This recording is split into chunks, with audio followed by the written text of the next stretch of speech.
Hi, welcome back to this somewhat special. We're speaking with Navneet Munot, MD and CEO of HDFC AMC, about where the mutual fund industry is headed. So we've spoken a little bit about, the trends which will be in focus. But one thing that stood out for me was this statistic that I read that, not just in India, I mean, even the world over, wealth is getting concentrated in the top 1%, right? Globally, it's 50% of wealth. In India, I think in the last 1 year, it has increased from 30% to 40%, which is held by just the top 1%. The bottom 50% of Indians had 6% of wealth last year. This year, they have only 3% of the wealth. So is that a worry for the mutual fund industry that because, jobs are being lost, because the actual money being held by Indians is falling, that growth will be stunted? So it's a concern as well as an opportunity. Let me explain that. So the concern is that a rise in equality is a big risk. Anything which is not good for society cannot be good for economy and cannot be good for markets and cannot be good for investors like us. So from that perspective, it's a concern. Having said that, I think India has been responding very rightly over the last few years. Our huge focus on the policy side on social security net, the widening of social security net has been a great move by the government. I think that will keep inequality under check, and at the same time, mutual funds can play a very big role in ensuring that the fruits of growth are distributed widely. Today, with an SIP of 500 rupees, even a man or a woman on a street in any corner of the country can also aspire to get the same return that the economy and capital markets are generating for the wealthy people.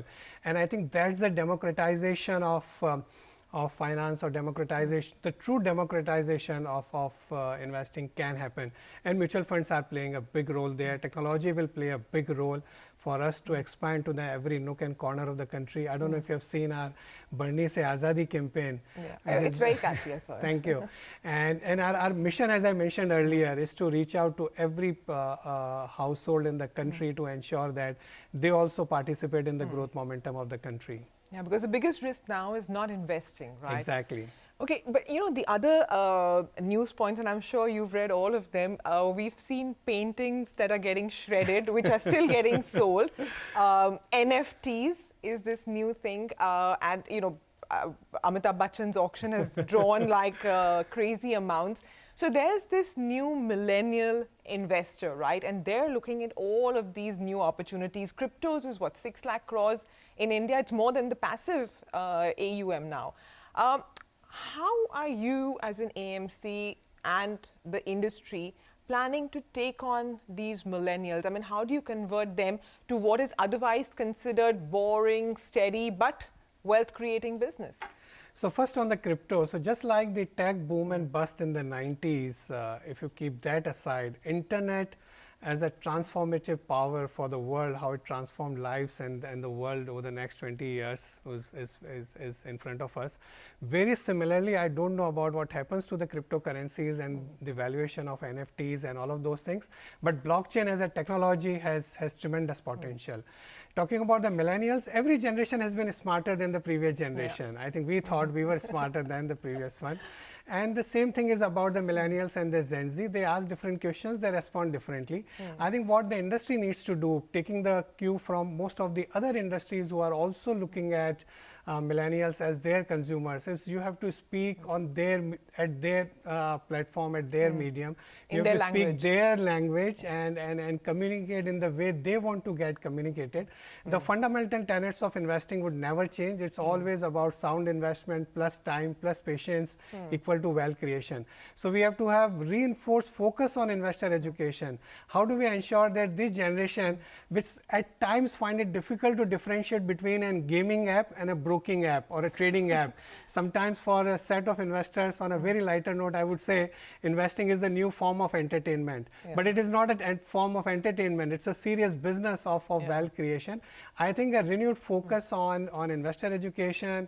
We have this interesting program of one campus to another, preparing the people who are graduating from colleges. How do we prepare them for the next set of their life in job or entrepreneurship, and also inculcate the right savings and the investing habits. And I think we need to do a lot more, and of course the focus on digital technology, social media, all of that would go a long way.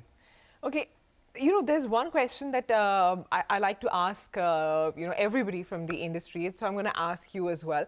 What's your personal investment style? I mean, we have people telling us what we should do, but we want to know what you guys do. So what do you do? And from your own learnings, what would be the one advice you'd give investors? So we all invest in our own mutual funds, and we have belief in that, and I think that's the best way of long-term wealth creation. The advice would be very simple: start early, invest regularly. And I think the role of discipline in ensuring that you stay committed to your long-term financial goals, maintain your SIPs. Markets will go up and down, but the best way to create wealth over a long period of time is to stay invested and keep that discipline. Well, that's true, actually. And, the brightest minds who we've interviewed have all given practically the same advice, right? So, people, those who are watching will probably, want to hear something new. But guess what? This is the mainstay, right? Invest early, stay invested, be regular, be disciplined. I guess that's the best way to really go about it. But, Navneet, I want to thank you, but I can't resist asking you one market question because you've been a fund manager for so long. I'm sure you have an opinion on this. Chris Wood put out this note very, very recently where he said that if there was one market I could invest in and be stuck in and I couldn't exit for the next 10 years, it would be India. Is he overly optimistic? Is he, being realistic? What is the opportunity really? I would say this, that I think India is creating an economic miracle which is unparalleled in human history. Why do I say that?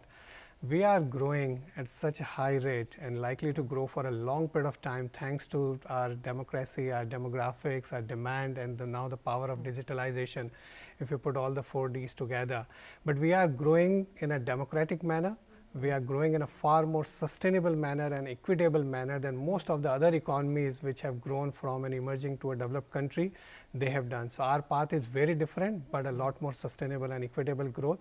And I think the mutual fund industry is one industry which can ensure that the fruits of that growth or the miracle that I talked about over the next several decades are distributed to as many people as possible.